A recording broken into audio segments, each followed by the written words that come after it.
Confucianism is the philosophy based on the teachings of a man named Confucius.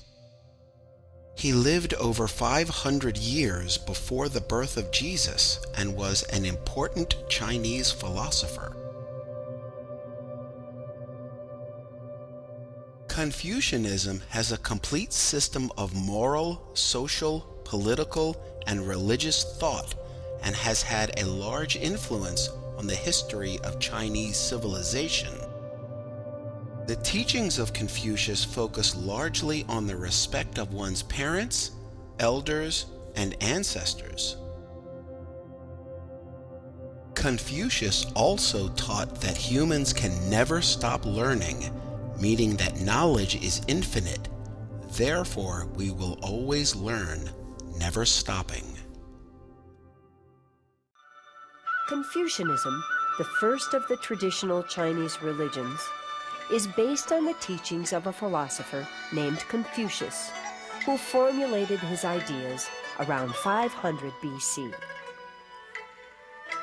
Confucius developed detailed rules for personal behavior that promoted mutual respect, generosity, honor, strong family bonds, a deep sense of personal duty to society, and even the worship of one's ancestors.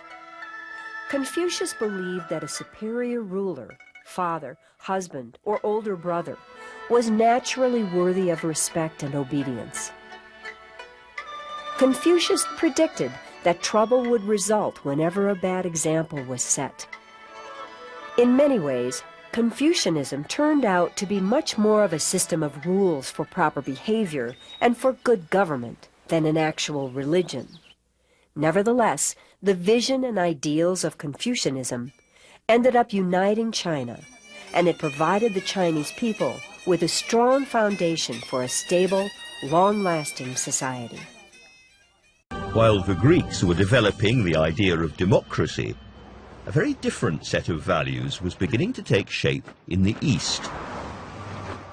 This new thinking was also born in a time of turmoil and chaos. In 500 BC, much of the land we now call China was dominated by the Zhou dynasty, a line of rulers going back hundreds of years. And now the country was at risk of fragmenting into small rival states. The threat of war dominated the times. Out of these wobbly, anxious years came one man with a clear vision of a safer, kinder, better ordered world. The man was an official, a bureaucrat who'd worked his way up. He famously liked his food, and he was very proud of his ability to hold his drink. The Chinese know him as Kong Tzu.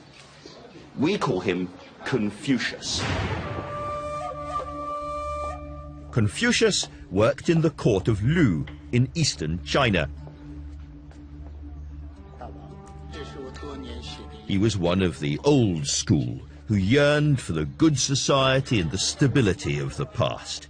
And he could see that standards of discipline, behavior, and respect were slipping. Without feelings of respect, what is there to distinguish men from beasts? Confucius thought that the best way to rebuild a good society was to encourage the proper performance of rites. Now that meant the proper way to mourn, to praise and to pray, the proper way to conduct celebrations and anniversaries, even the proper way to eat a meal and dress. This is no easy matter. In traditional Chinese society, a well-educated gentleman had to know around 3,000 different rules. And yet for Confucius, this is an essential moral crusade. Confucius began a campaign of reforms to improve standards in the court, and he had some success. But then he was to face a further challenge from his master himself.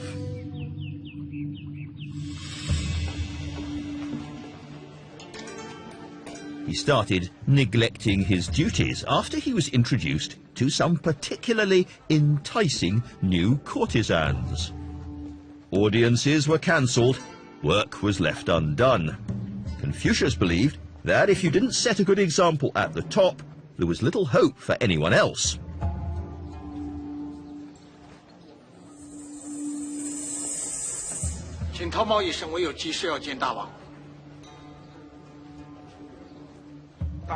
Feeling bitterly let down, Confucius packed up and left the court. He was having one of the most important midlife crises in the history of ideas. In his mid-50s, he was completely sure that he was a failure, but he was walking out to change China.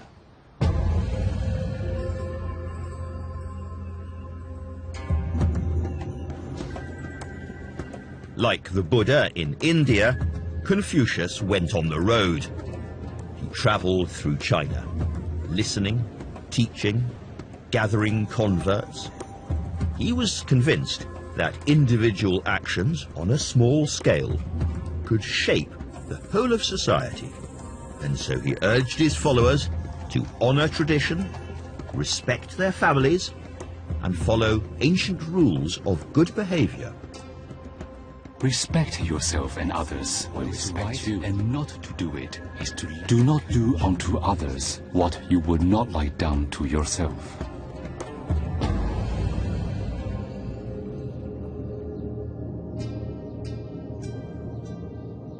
Confucius died aged 72, and his story might have ended in failure, were it not for the fact that his followers wrote down his wise sayings and his teachings in a book called The Analects. After his death, his followers spread his ideas with remarkable success, and a cult developed, which was eventually embraced by the rulers of China themselves.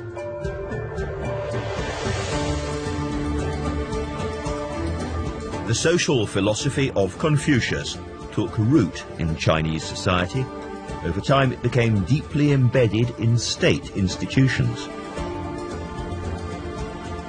Confucian teaching was drilled into generation after generation of Chinese civil servants, and the emperors for hundreds of years had a bureaucracy that was infinitely more efficient and effective and just than anything in the West.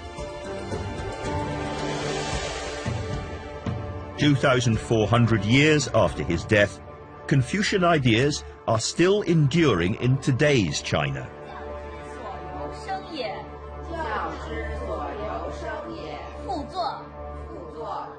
For those looking for something more than communist ideology or mere materialism, his teachings on morality and good conduct are still seen as an important lesson for the next generation.